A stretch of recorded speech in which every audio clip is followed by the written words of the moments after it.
Good evening, just gone 7 p.m. on Friday evening, the 19th of February 2021. My name is Toby Lepati Mesme, and this is the last show of the week of MesmePolitics. Welcome along.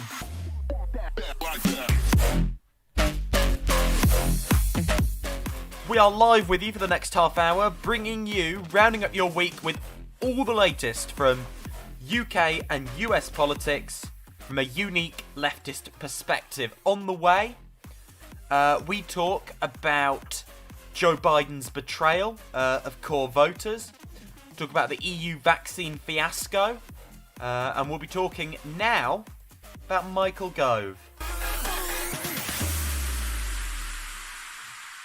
Because don't we all love to chat about Michael Gove? Allies of Michael Gove have insisted he does not feel chastened after Boris Johnson wrested the key Brexit brief away from him and appointed his chief EU negotiator, Lord Frost, as a full-time member of the cabinet. With his duties removed, Gove is expected to step up work strengthening the ties between the countries of the United Kingdom as head of the Cabinet Office Union Unit in the run-up to elections in May. This is according to The Guardian, with one Number 10 source saying there'll be more focus on it. One source previously close to Gove's own Conservative Party leadership campaign said they expected there was a tacit understanding that Gove would eventually get more responsibilities, which could be a big policy brief, such as health or home affairs, currently headed by Matt Hancock and Priti Patel in any upcoming reshuffle. However, such a move to such a distinct policy area would also allow Johnson's old rival to be eased away from top-level strategy decisions. And this is as of Wednesday.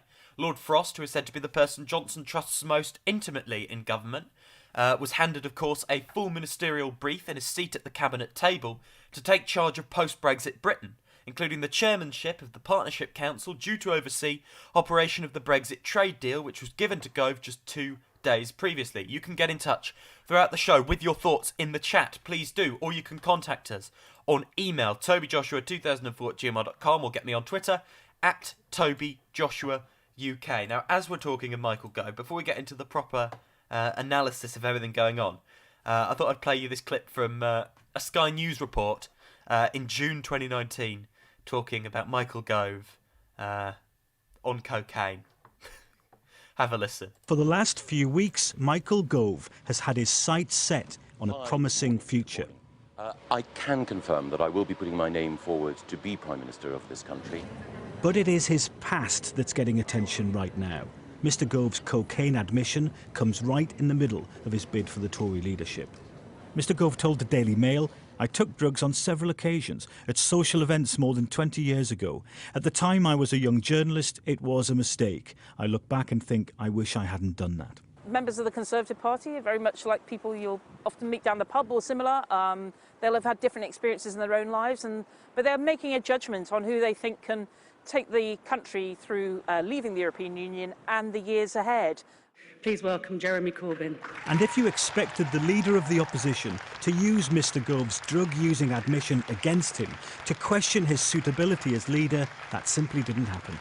I think people should tell us what they've done and move on in life. But I'm unconcerned about Michael Gove's past life or behaviour, to be quite honest. And have you ever taken drugs in your past? No, I know that you've said it. You've said that in the past, but no.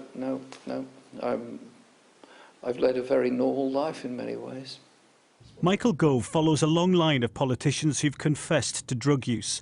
Former leader of the House of Commons, Andrea Leadsom, is the latest to admit she smoked cannabis at university, but not since. Boris Johnson said he once snorted cocaine, but sneezed, so he didn't actually take it. While former US President Bill Clinton said he once took cannabis, but didn't inhale. And when asked if he'd ever smoked marijuana, the former New York Mayor Michael Bloomberg replied, "You bet I did, and I enjoyed it." The question is, of course, amid all this talk about taking drugs, albeit 20 years ago, can it really affect Mr. Gove's chances of moving into this place?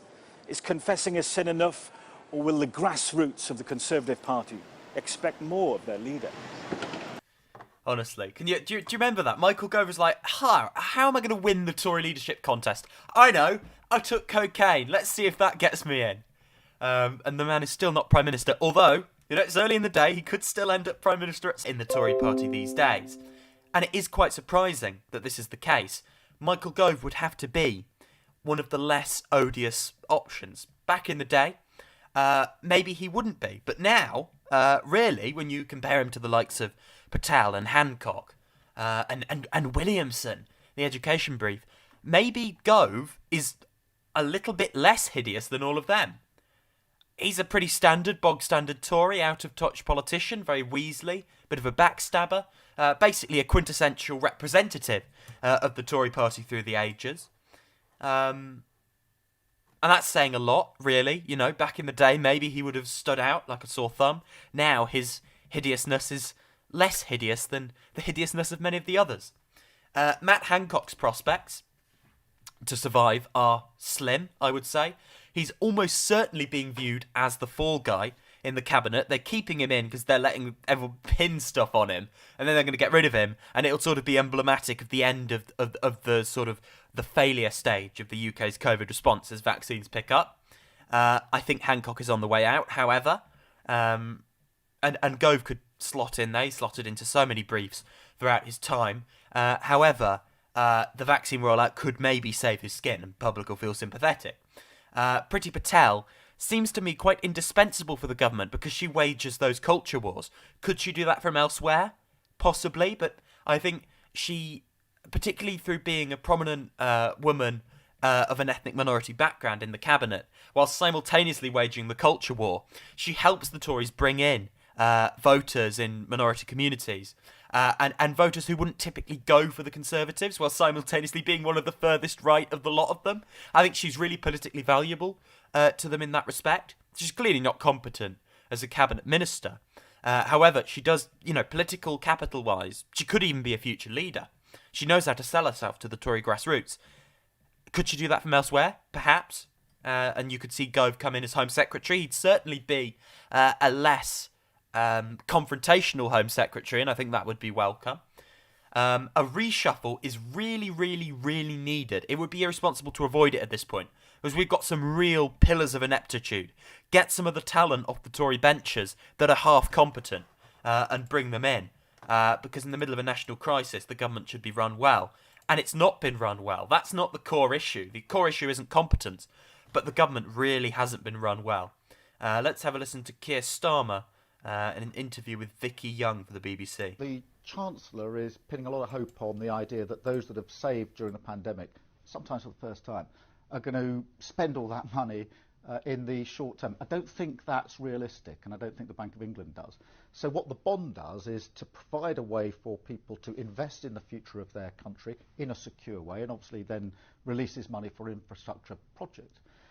Obviously, for those that haven't been able to save, etc., there are other things that I said this morning about universal credit, about the pay for key workers. So it's not either or, it's both. You seem to be saying consumer spending won't get people out of this. Don't we need people to spend that money? Well, look, I completely understand that. And I'm not saying to people don't spend. But realistically, I am not convinced that people, particularly who've saved for the first time in this pandemic, are just going to go out and blow those savings in a matter of weeks. If the realism is that people are not going to simply go out and spend that money, recognise that and have a bond that they can put that money into and a secure part of the future of Britain. Some in your party have suggested that you're not bold enough, that you need to take more risks, and that's just not in your personality. What do you say to that? I think everybody in the Labour Party, and more generally, is asking themselves this question: do we go back or do we go forward? Do we go back to a system which I don't think was working for millions of people, had baked-in inequality, or do we go forward to something that's secure and better? And I mean, as I say, I'll be judged on what I'm saying. And you've been leader for around 10 months. How do you think it's gone? Well, a year ago, in the leadership race, people were saying to me, is the Labour Party even going to exist in the future? Are you going to survive? So that was the question I was facing a year ago. Now the question I'm facing is, when are you going to be ready to win a general election? So I think that tells you that we've made significant progress in the last year. Okay, that's Keir Starmer there. I think, his public rebrand means he's doing better. He is now doing better than he was before, just talking about government incompetence and things like that. In his speech, he did borrow some Corbynite clothes. I've heard various commentators saying it's right. It was a speech that could have been delivered by John McDonnell or Jeremy Corbyn with some of the class struggle removed. It just isn't enough, though. What he's saying is better than what he was saying before that landmark speech yesterday, but it's just not enough to sufficiently differentiate yourself from the Tory party or sufficiently cement yourself in the mindset of the British public. The bond idea is nowhere near enough to match up to the crises Britain faces, and simultaneously something the Tories could co-opt. And it did seem gimmicky because when asked about it, Starmer didn't appear to have a strong view on what should actually be done with it. Meanwhile, over in the States, Ted Cruz is defending running away from the state of Texas in the middle of a disaster. So the question from the video on the cell phone was whether the decision to go was tone deaf. Look, it was obviously a mistake, and in hindsight, I wouldn't have done it. I was trying to be a dad, and all of us have made decisions. When you've got two girls who've been cold for two days and haven't had heater power, and they're saying, hey, look, we don't have school, why don't we go, let's get out of here. I think there are a lot of parents that'd be like, all right, if I can do this, great. That's what I wanted to do. As I said, really from the moment I sat on the plane, I began really second-guessing that decision and saying, look, I know why we're doing this, but I've also got responsibilities, and it had been my intention to be able to work remotely, to be on the phone, to be on internet, to be on Zoom, to be engaged, but I needed to be here, and that's why I came back. And then as it became a bigger and bigger firestorm, it became all the more compelling that I needed to come back, because our priority should be fixing this problem and making sure it doesn't happen again. And I didn't want all the screaming and yelling about this trip to distract even one moment from the real issues that I think Texans care about, which is keeping all of our families safe. Oh, sure. Of course I understand why people are upset. Listen, we're in a strange time where Twitter's been going crazy and the media's going crazy, and there's a lot of venom and vitriol that I think is unfortunate, frankly, on both sides. I think everyone ought to treat each other with respect and decency and try to understand each other more. Okay, so Ted Cruz, this is the Ted Cruz who, saying he's being a good dad, went for basically a family holiday in a sunny Mexican beach resort as his home state faces a deadly winter storm. Millions without power, millions without water, millions going short on food in the middle of a truly disastrous situation that is the direct consequence of a neoliberal dogma that has basically ravaged Texas. Cruz really is the worst. He's not a true believer in the politics he professes.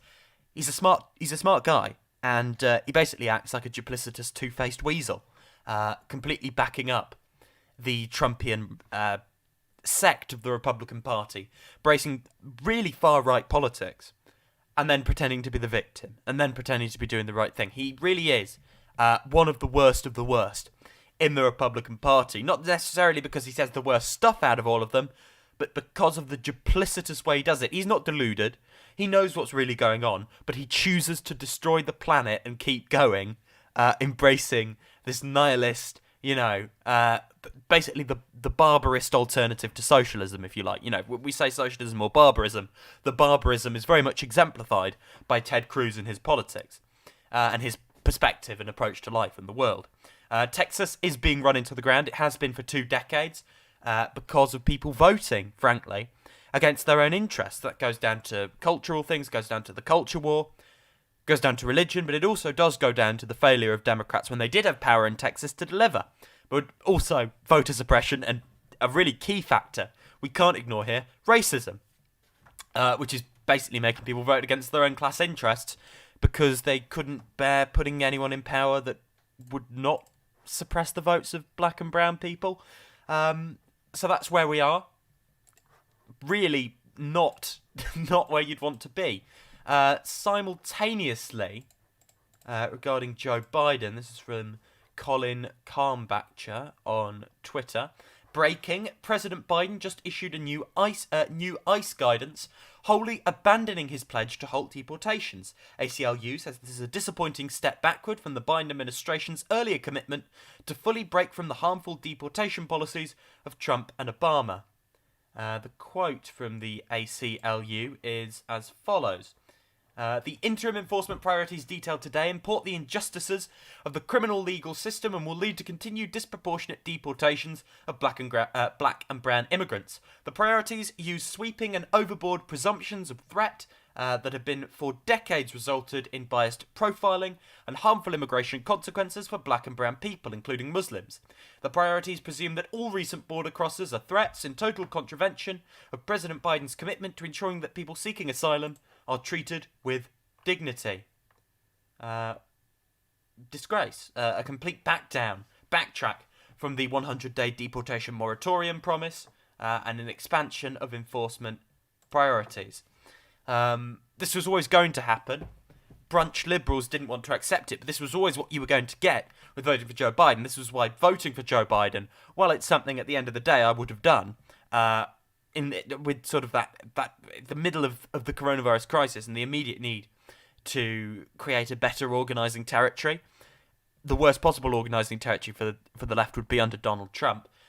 Voting for Biden was never a particularly good idea. It was basically voting for your own death, just a slightly slower, a slightly less painful death than by voting for Trump. The world is still burning. America is still a hellhole. And that's not going to change, no matter how much time and energy and abilities you gave to Joe Biden. It's always going to happen. It's absolutely worth being fuming about. Don't just be I told you so. Be fuming. Find people who are fuming and radicalise them against the Democratic establishment on this issue. Meanwhile, Joe Biden, this is from Jacobin. Joe Biden spread COVID misinformation. Last night's town hall, the media praised him for it. In a viral moment last night, Joe Biden told an 8-year-old girl at a CNN town hall that kids rarely contract or transmit the coronavirus, but the science says otherwise, yet the media recklessly let Biden get away with spreading disinformation. However pedantic you think that is, none of this from Biden is grown-up politics on the basically the ditching of core priorities. I do just have to say, for any of this, and any of the stuff I'm about to talk to you about that Biden's doing, Donald Trump would have been crucified. One thing wrong in a town hall, crucified. One backtrack on policy, crucified. That's not a defence of Donald Trump. I'm just saying, why can't the media use the same standards to hold their dear liberal Biden to account, the same they did to the obvious threat Donald Trump? Joe Biden is also a threat. But they won't recognise that. They didn't do it with Obama. They held Trump to account. Why, to the point that they falsified things at points. Why can't they hold Joe Biden to account to the same standards? That would be very welcome if they did. Then we'd actually have a functional media that held all sides to account rather than just one. And in America, it's very much the case. Only one side is held to account. At the same time, this is according to Cent Uyghur, as things stand right now, $15 an hour minimum wage is in grave danger. Looks like Joe Biden has abandoned it in the COVID relief bill. Corporate Democrats like Manchin and Sinema are against it. If they don't pass this, they'll be held to pay. No progressive will accept this. Instant war. Again, we've heard talk that Biden, he put up a relatively spirited defence of the minimum wage at the town hall he did. That's welcome. However, at the same time, we are hearing noises of him telling donors he knows it won't actually pass. And the noises on this don't demonstrate it will be removed from the bill. It demonstrates a complete lack of commitment on Biden's part. As soon as the cameras go off, Biden is happy to trade, wheel and deal away any progressive priorities. He has no personal commitment to them. And he thinks that is what doing grown-up politics is. That's basically what he views his role as. Which is the really worrying thing about Joe Biden. He holds zero, even if he, on a surface level, commits himself to furthering the odd goal or policy here or there that progressives agree with. At his core, he has zero commitment to it, and he will trade it away in a heartbeat for a corporate tax break. Now, the problem with Joe Biden isn't necessarily he won't do anything slightly good. It's that even if he commits to doing something slightly good, he will sell it away for Nothing.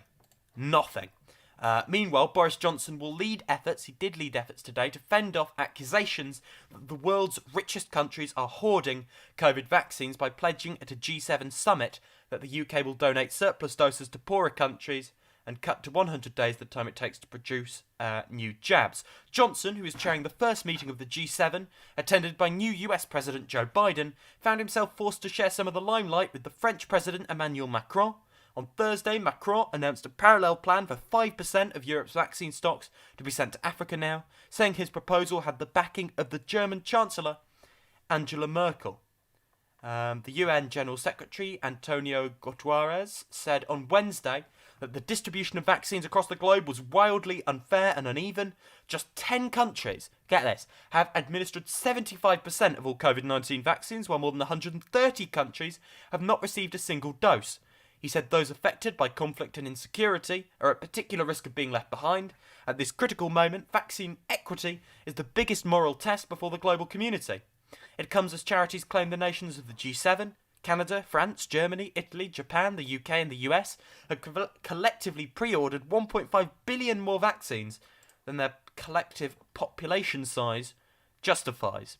This is the problem with capitalism in the midst of a global crisis. It doesn't allocate for the most effective distribution of resources. It really doesn't. In order to get anything equitable done, you're going to have to take on such a pile of special interests that no one in the political class of any major country or economy really has the will to do it at all. We'll be talking about the European Union angle on this in a moment, because it really is quite indefensible. But I think, first of all, we do have to just talk the West's conduct throughout this, as opposed to generosity from places like China and Russia. We'll take the generosity from anywhere. That's not a defence of the political systems of those countries. It's quite shocking. The West is really shooting itself in the foot and solidifying, if I'm a leader of the West, I'm obviously not. If I was, and my goal was to further the geopolitical priorities of the West, why would I let Russia and China cover themselves in glory to third world countries and advocate their models, whereas we have basically shown ourselves up to be the neoliberal cowards we really are, and done fuck all, basically, not done nearly enough. Now, going to the internal dynamics, Ursula von der Leyen has committed $1 billion to COVAX, the world's facility for universal access to vaccines. And Aaron Bastani got the figures up here, saying, for context, Britain is giving 630 million euros to COVAX. The EU's GDP is 9 times bigger than ours. This isn't a contribution anywhere near Biden's America.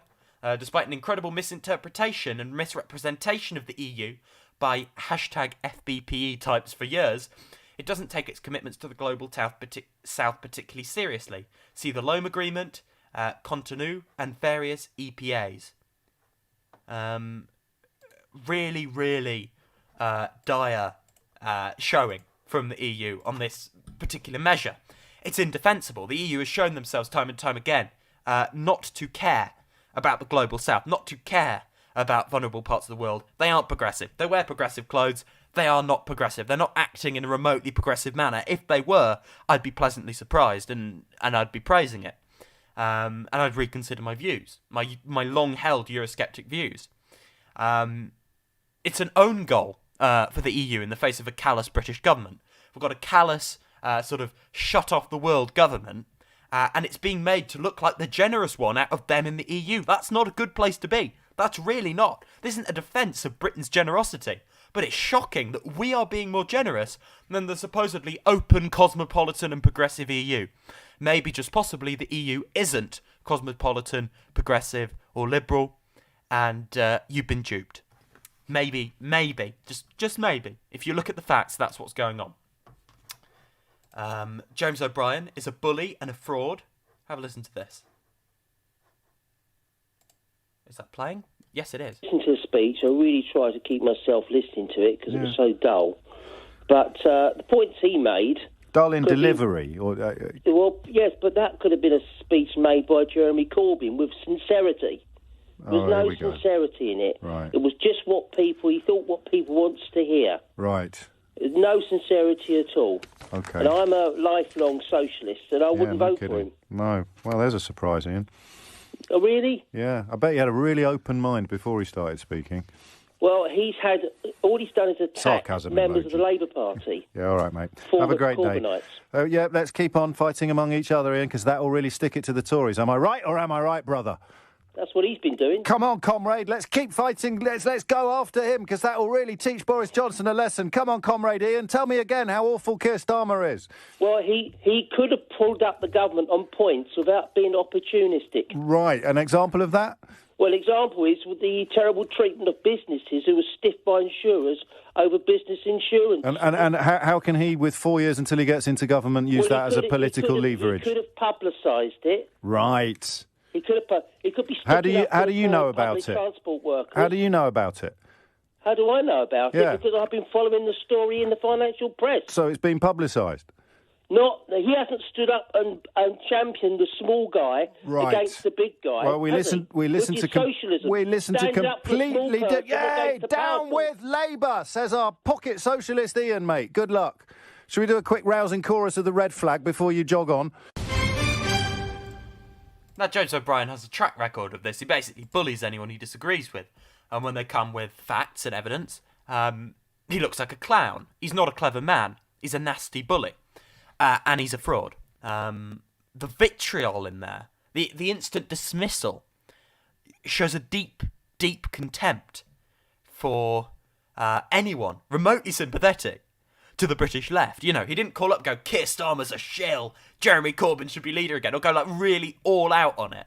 He came in and basically, he didn't even say Jeremy Corbyn should still be leader. He just said Jeremy Corbyn would have been more passionate, Starmer's speech was dull, I'm a socialist. Okay. You know, right-wing talk show host Julia Hartley-Brewer would be more diplomatic accepting a call like that. Liberalism in Britain these days is not liberal. It must be defeated along with the Tories, because liberalism in this country, including the strand of liberalism in the Labour Party and of course the Lib Dems, basically doesn't have a political project to articulate now, because it could never match up to the challenges the 21st century faces. Any of its supposed merits have been shown to be ineffective bulwarks against fascism time and time again. Its system is falling to pieces. It is socialism or barbarism. It is fascism or leftism. And liberals are basically shouting into the wind vindictiveness and hatred towards the left, because their political project now entirely revolves around opposing anything remotely good, anything to improve people's lives, holding those people in contempt and vociferously opposing them with no articulatable political project other than rejoin EU and we're moderate, guys, we promise. That's the extent of the liberal political project in Britain these days, and it's failing. It's absolutely failing. And I hope it goes down in smoke, because the sooner it goes down in smoke, the sooner the grown-ups can come in and actually offer real political alternatives to the status quo. Yanis Varoufakis has changed his view on the EU recently in the aftermath of the vaccine fiasco in the EU. This was recently. We didn't fully report it at the time, but he says the EU Commission has been behaving as if they were on the payroll of Brexiteers with a remit to justify Brexit. It is astonishing. It's a comedy of errors in Brussels. Also saying, had it stayed in the EU, you would have had to abide by the rules we Greeks have to abide by. The approval of the vaccines would have taken months longer than it did in the UK. You would have 1/10 of the vaccinations that you have. So Brexiteers delight what has been happening in the EU. Everything I hear now from Brussels is so reminiscent of what was going on during the Euro crisis. The blame game, the Commission trying to cover bad decisions by making worse decisions, disarray, nationalism, fragmentation. I fought against Brexit, but I have to say there is a little bit of egg on my face as we speak, because I can't in all honesty say that I don't regret supporting Remain 5 years ago. It would be dishonest of me to say that. And that's Yanis Varoufakis, former Greek finance minister, got completely shafted by the Eurozone, but took the supposedly pragmatic position of deciding to, left campaign, stay in the EU, try and reform it. Which didn't work in the end. Obviously, I take a different view to that, but it does really illustrate the problems that someone like Yanis Varoufakis, who defended the EU, even though they'd completely shafted his government, the government he was a part of, is now, he says Brexit's a good thing.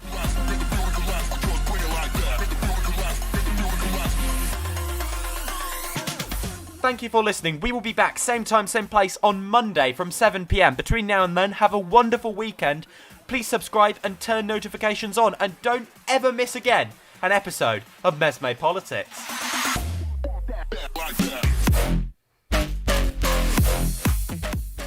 There we go. Friday's show done. Another week done. We're back on Monday. And boy, there'll be a lot going on. I've been Toby Lapati Mesme. This has been MesmePolitics, and on Monday Boris Johnson will unveil how we're going to unlock.